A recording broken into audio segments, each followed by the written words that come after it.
Hi, this is Randy Wooden, and welcome to another In Our Edge Library series, talking with military folks and dealing with a potential issue of what to do if you sense you might be having a personality conflict with the employer during an interview. Now, first of all, let me just say this. I mean, if this early on in a relationship you're having a personality conflict, I got to wonder if this is the place for you. But that's the thought going through my mind. But you know what? There are such things as stressful interviews. You know all about stress going through boot camp. It's a way of life for some people. Some bosses are jerks. Some people just, because they can, they try to intimidate. And particularly if you're very young, sometimes they'll push you a little bit and see if if that veneer that you walk in and calm and cool and collected, they'll ask you some questions that are designed perhaps to get you off your game a little bit, some real negative questions with some negative implications.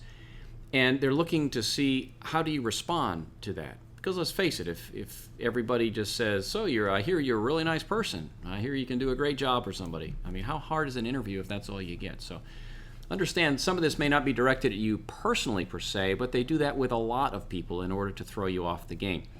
So how do you handle it? Well, for one, and again, this is hypothetical because I'm not sitting across the desk from someone, but one of the things I like to do is to utilize what I call a cushion.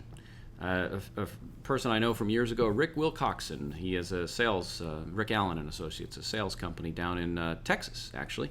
Sat through some of his talks, and he was big on using cushions to help deflect a potentially awkward question. Now, he's in sales training, and his questions were things like, well, how much is this going to cost me, and all that kind of stuff. But in your case, you may get hit with a question that has a negative implication. My son was a Marine, is a Marine, whatever, right? He may be sitting across from a guy who's been in the Army. The guy in the Army sees that. There may be a little friction right there. It shouldn't impact my son's ability to do the job, but it may stereotypically have a negative impact for the Army guy.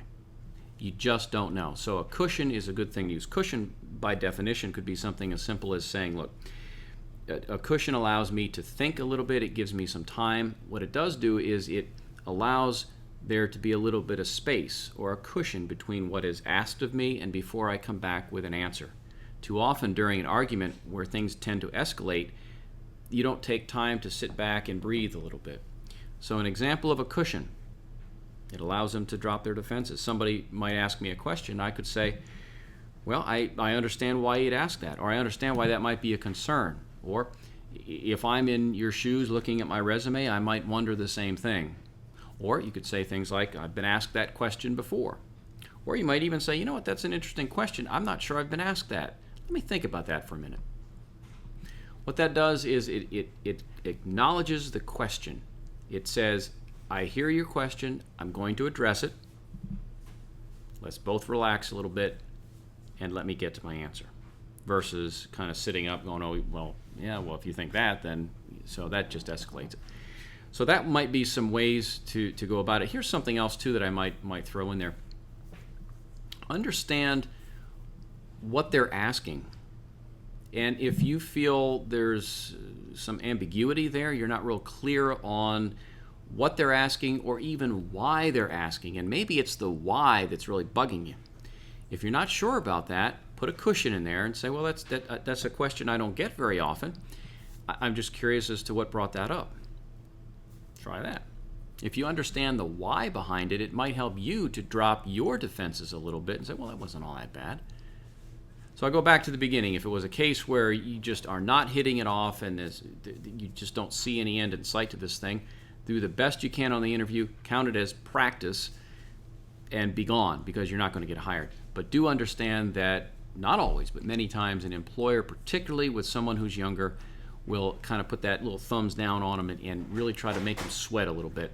And when they do that, sometimes you crack, sometimes you don't. Sometimes the job goes to that person who can maintain their concentration when things don't always go their way. That may help you a little bit. Hopefully those tips were some good stuff for you. I'd like to see you try them. And I'd like your feedback on that too as well. So keep that in mind. That's going to wrap it up for this in our Edge Library series, talking with military folks and dealing with that challenge of what happens if I don't get along with this person in the interview and how to deal with that conflict. That'll wrap it up for this segment. I'm Randy Wooden. Thanks for watching.